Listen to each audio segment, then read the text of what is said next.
All right, what is up, guys, and welcome back to another Zoids review. So this time we're going to be taking a look at the Hasbro Motorized Lightning Saix kit. This is another kit that I purchased off my friend Brad as he was downsizing some of his older collection to focus more on some of the more high-end kits and specifically HMMs.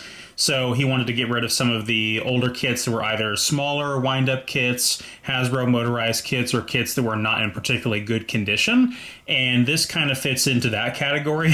So it's not in the best of condition. It's a bit dusty, which that can be fixed, but notably it's missing one of the barrels for its twin barrel pulse cannon there, which definitely does detract from the look of it a little bit.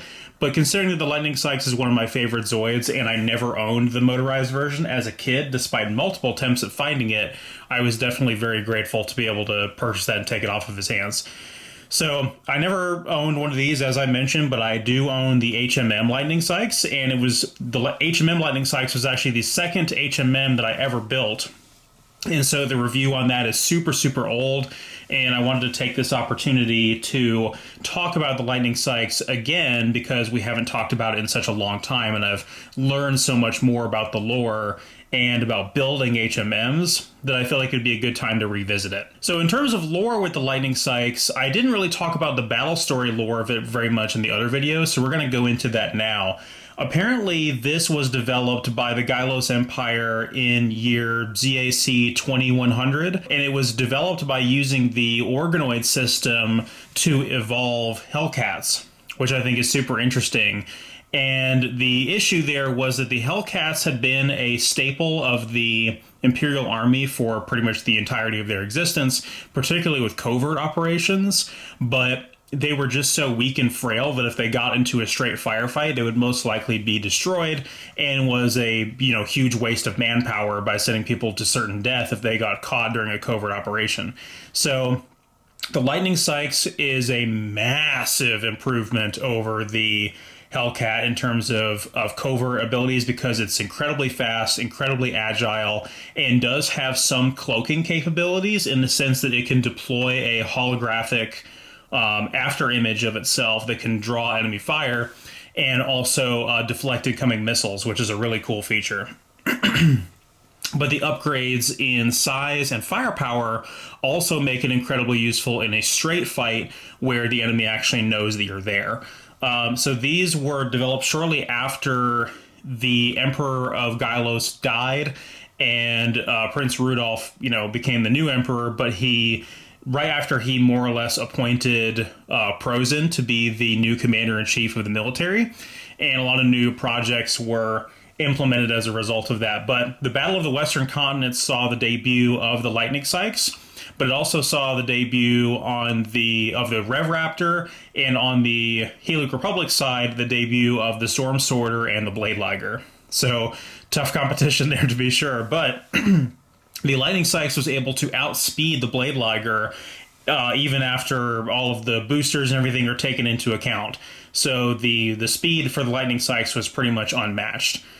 That being said, the Lightning Saix did not prove to be good enough to lead the Gylos Empire to victory during that conflict, but it was incredibly influential. Moving on to the anime lore, you guys should be pretty familiar with the appearance of this in Chaotic Century. So if I recall correctly, Irvine's Command Wolf was nearly snapped in half by the Genobreaker, and so they decided that the Zoid core of Irvine's Command Wolf was worth saving, and I don't know why Irvine, of all people, got to get away with this, because you think that the Heloc military would just issue him another Command Wolf, but instead what they did was to transfer the Zoid core from Irvine's Command Wolf into this new prototype Zoid that they were in development of.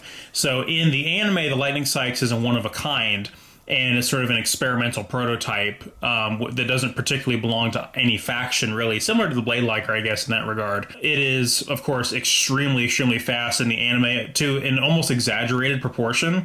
When they first debut it in the anime, it comes equipped with this set of armor that goes over, and it quickly breaks out of that armor and discards it, for it never to be used again throughout the rest of the series. This is something we see depicted in one of the HMM variants of this kit, but I think that version looks a bit ugly, if I'm being honest. I like the sleeker design that does not have that, and where all that is removed. In New Century Zero, we first see the Lightning Saix in the company of Jack Sisko, who is a mercenary gun for hire type of character in New Century Zero, who is known for being an incredibly capable Zoid pilot. And he is first initially defeated by a match of speed by Bit and the Liger Zero Jaeger, which was the only thing fast enough to keep up with the Lightning Saix. And afterwards, he lays low for a little while, and then joins the Tasker sisters, who also use Lightning Saix, and they become, the Lightning team more or less, and actually get a clean win against the Blitz team, one of the only people in New Century Zero to do so. So they actually got a win fair and square against them, whereas most of the other victories against the Blitz team were interrupted. Or if the Blitz team was going to lose, they were interrupted in some kind of way where the battle wasn't decided. But their win streak didn't last forever, though, as they were later fought yet again and defeated. The Lightning Saixes that the Tasker sisters have are slightly different. I don't think they're different in terms of capabilities or anything like that, but they do have slightly different colorations, which we do see in the Zoids Battle Legends games, where the shoulders up here are like a solid red, and there's some slight color variations throughout the Zoid as well, which I think look really cool. So in terms of its capabilities, it only really has two weapons. It has the main twin barrel pulse cannon up top here, and a couple of little Vulcan guns on the head.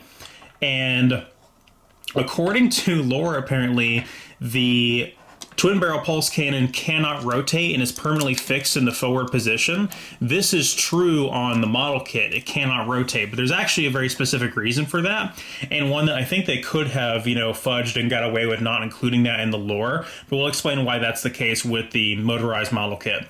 However, the HMM model kit does have a rotating turret, and in the Zoids Battle Legend and Versus Trilogy video games, the turret does rotate and point to enemy Zoids off to the side of you, which is one of the reasons why it's so incredibly useful in that game. In the Zoids Versus Trilogy, I go on record to say the Lightning Saix is one of the most useful Zoids in that game, and you can use it to pretty much sweep any tournament or any campaign in that game where it's accessible to you, and the primary reason for that is due to its speed. Its speed is so tremendous that you're able to run circles around any boss in the game. The twin barrel pulse cannon does pretty decent damage and has plenty of ammo, so you never have to really worry about running out of it.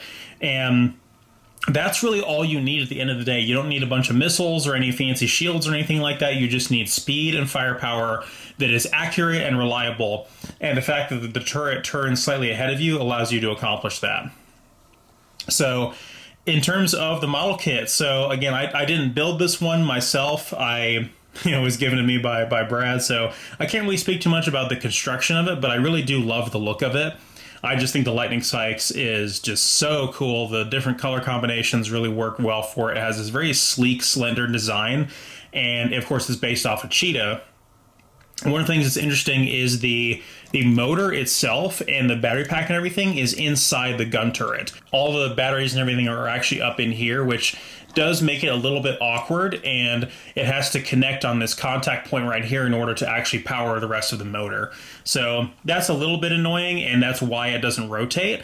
And in terms of the different releases of this kit, there's only a couple. There was the original 1999 NJR version, and then there was the Hasbro version, which are nearly indistinguishable because the copyright still says Takara Tomy, and it looks exactly the same. There was a customized parts kit released for this in Japan that was a remote control. I kid you not, a remote control that you could hook up to the back of it and operate the motor remotely from the controller. And apparently there's hookups here on the back where you would plug the controller into it somehow. That was actually manifested in the West with another Hasbro version that included the controller and Lightning Saix itself. And the only difference with that one, you probably have seen it, you've probably seen pictures of it at some point, but it looks exactly the same, but the red pieces on this one are colored like yellow or orange. And so if you see that one, it's the one that came with the controller. That was about it for Lightning Saix releases until we got the HMM. And the HMM, I will go ahead and do our little side-by-side comparison here. This is the standard HMM Lightning Saix, and there was also the the Lightning Saix Irvine Special, and like I said, which is pretty hard to find, pretty rare, and I honestly think it's pretty ugly and not worth going out of your way to find for the armor pieces that are just kind of ugly anyway. So this particular printing of the HMM Lightning Saix came out, I think, around 2013, 2014, something like that. And it has been reprinted since then, more recently in 2020, I believe. So these are not incredibly difficult to find. You should be able to find them pretty easily. And even though this was the second HMM I ever built, and I'm sure I made plenty of mistakes with it, it does hold together way, way better than the Van Bladelager and feels a lot more sturdy. But I did mess up on a couple of pieces, notably right here. This gap right here where my finger is supposed to be covered by a, you can see on the motorized version it's covered, and there's supposed to be like a little flap right there that flips open and reveals some missiles. I think I damaged that piece too heavily to the point where it would not be usable. The molded plastic color of the sort of gunmetal gray on the HMM Lightning Saix is slightly more metallic than that of the sort of matte plastic on the motorized version, so that automatically makes it a little bit better as well. And of course you have the HMM standard of a bunch of added details and just a general restructuring of the kit to make it a little bit more streamlined, and not dealing with the limitations of having a motor shoved inside of it. You can give it a more sleek, slender, and more better proportioned design. But I think my favorite thing that's changed about the HMM Lightning Saix is the back of the cannon where the boosters are. You get these nice big engines back here in the HMM version, and the cannon itself goes the entire length of the Zoid, and the stabilizing wings on either side, which do, fold out on either version, just look way better on the HMM version. There's even some little stabilizing wings that pop out near the tail here. The HMM version does have a little weapon pod thing that pops down right there, although I have to be very careful of it, it doesn't just fall off. And the HMM version also came with two different sets of feet. So you have the ones that are the toes spread out like that, and you have the one where they're closed together like here on the motorized version. So you could actually make all 4 feet look just like this, but when I was initially building the HMM version, I thought, oh wow, no, those look way cooler for the front feet. I like the look of that way, way better. Of course, in hindsight, you put the two of them side by side, and this looks a little bit silly, but I think overall I still stand by that decision. Surprisingly, the pilot is still there inside the motorized version. I don't think I ever... Oh, no, I did. Yeah, the pilot's in both of them. So I thought I just didn't build the pilot for the HMM version, but I sure did. So it looks like the only thing that is actually missing off of this one is one of the gun barrels, which you wouldn't think that would go missing very easily considering how large it is. But yeah, one of my absolute favorite Zoids of all time. It's so incredibly powerful in the video games, and I highly recommend it. If you're looking for one of these in the wild, there are probably some Japan-only sites that have the previous printing of it still in stock, maybe Nin Games, for instance, but you are not likely going to find a American printing of this because it was re-released before they announced the Western distribution of HMMs, so there's not as many copies of this in circulation as there is like something like the DCSJ or the Fang Tiger or the Rev Raptor or something like that. But anyway, thank you guys so much for watching, and I'll see you guys next time.